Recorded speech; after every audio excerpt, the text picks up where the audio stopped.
All right, guys. So Osakabehime is our newest unit here to get a buff with Valentine's Day. Obviously, I was mentioning before. It's like, man, I really want Lartoria to get a buff. She's gonna have a banner coming up next, but I don't know that she necessarily will because Osakabehime probably got the buff due to the fact she's actually involved in the event. Now, it's interesting because Osakabehime has come a long way over the years. Frankly, I think a lot of people don't really understand Osakabehime still to this point.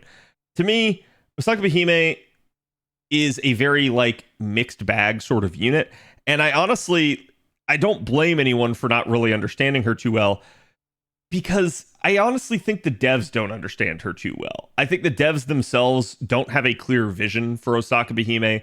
They're not really sure what they want to do with her.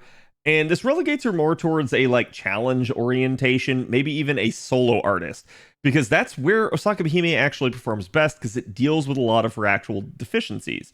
So as we look through this again, we can see she's already had a buff to the first skill. She's now getting a buff to the second skill, and the third skill is still a highly effective use, but one that hasn't gotten any sort of special love. She's also had the buff to her Noble Phantasm. So kind of as we go back, you guys can remember she was thought when she first came out that she would maybe be like the savior of Quick. And then we found out that she was kind of a faker in that regard, and that who we were actually looking for was Scotty. Scotty comes out, Scotty propels Quick into a new era and really ends up saving the card type for years.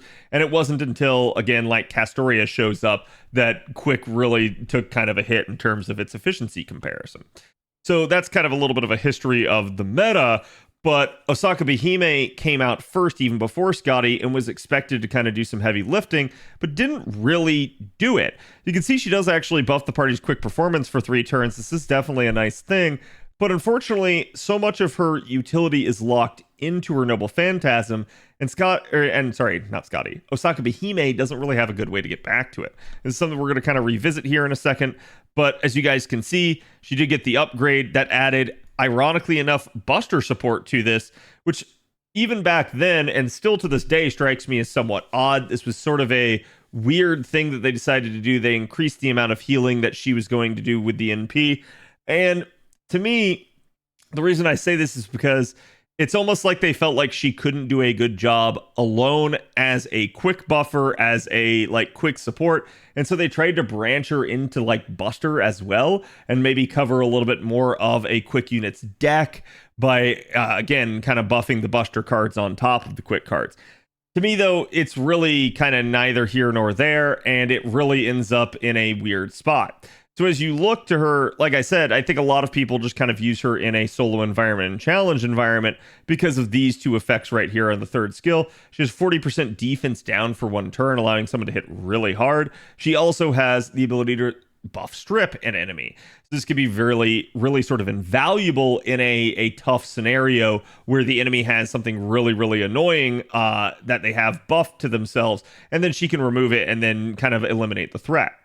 Now, the second skill was one that I think a lot of people were hoping would get some attention, so I don't really blame them for targeting this, but it's kind of a weird buff, and I don't want to make it sound bad because it's not a bad buff, but it's still maybe like, I think the devs are maybe missing the forest for the trees still. So you can see she charges 1 ally's NP gauge, she increases their critical star generation rate for 3 turns, and so this was a targeted skill. It dealt 20% extra charge here for the target and 50% extra NP gen, or sorry, star gen. Star gen can be really good, especially on certain units. However, a lot of quick units don't actually need the star gen too much, and so then you start to consider like, well, who is this going to be used on? A lot of the time, it's going to be used on Osakabehime herself. So this is where, again, like we have this soloing aspect to her, and as you guys can see, a lot of like her buffing, like her defense, her healing, and her card type ups for 3 turns are locked behind this Noble Phantasm. So Osakabehime needs a way to get to her Noble Phantasm more consistently and easy. The reason a lot of people will solo with Osakabehime is because her card performance is actually pretty darn good.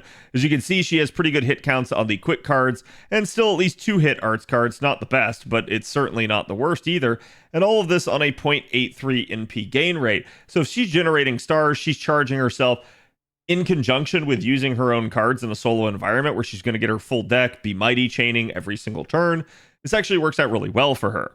But the second you try to put her in a party composition, this doesn't work out so well because realistically speaking, Quick doesn't have a good party charger and she doesn't really bring a lot to the table, even still, with just having a single targeted skill.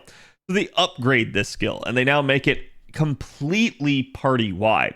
So her 20% charge is now a party wide 20% charge. This is good. This alleviates the need to maybe use this on Osakabehime herself, or maybe even to target somebody else with it and use it. Now you don't have to make that hard decision. You can just kind of press it and forget it. It's also going to increase the party's critical star generation rate for 3 turns by 50%. So again, now this is a party-wide effect. Everybody's going to start generating the stars for you.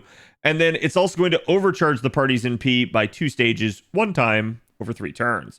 So again, everybody gets this for at least 1 NP. It's going to be definitely good for enhancing damage or maybe even refund if the unit has an overcharge that deals with refund. But if it's used again, Osakabehime herself will now have up to 40% instead of the base 30% that she was going to have otherwise. Kind of why I was pointing to it and talking to it. So this is definitely something that can help her out. Definitely can be a boon to the party. And I think that's what they're trying to do here is they're trying to make Osakabehime not so much of a solo act, way more of a, hey, please use me in the party. The problem with this is it's still kind of too little. One, I think a lot of people were really hoping that this 20% charge would go up to 30%.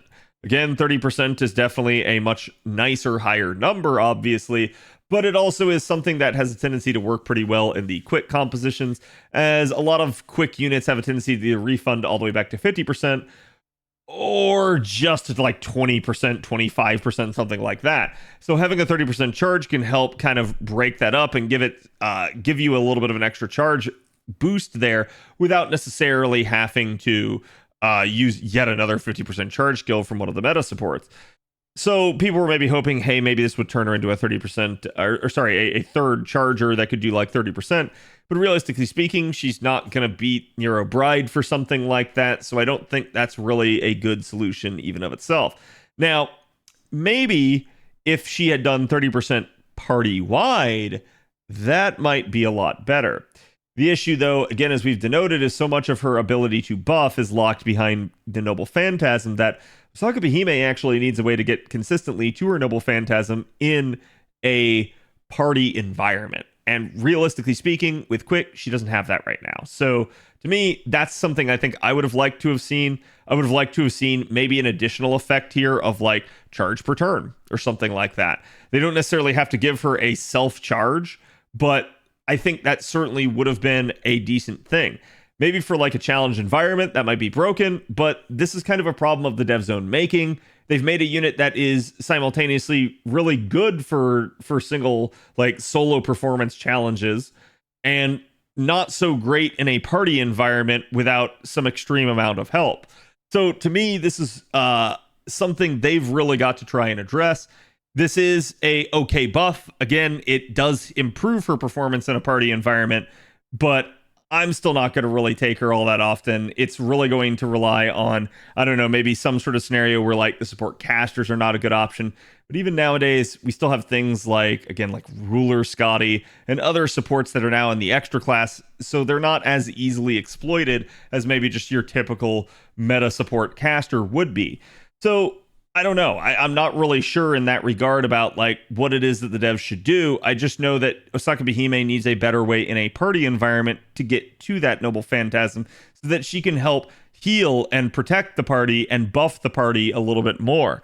I do think this is something that's going to benefit her long term if they do it, but I think a little bit the devs are kind of just trying to play whack-a-mole and put out like one fire at a time and not really having, again, a clear vision for what they want to do with her. And this is sort of indicated by, again, just the buff to the Noble Phantasm and what they did here. The fact that they started her out as a quick buffer and then they branched it into Buster tells me that the devs themselves were trying to think outside the box and come up with something, but they've kind of made her into this hybrid all over the place unit. So let me know what you guys think. What do you guys feel this buff is best used for? I think it does help in the party environment, might help in this sort of like multiple damage dealer types of setups.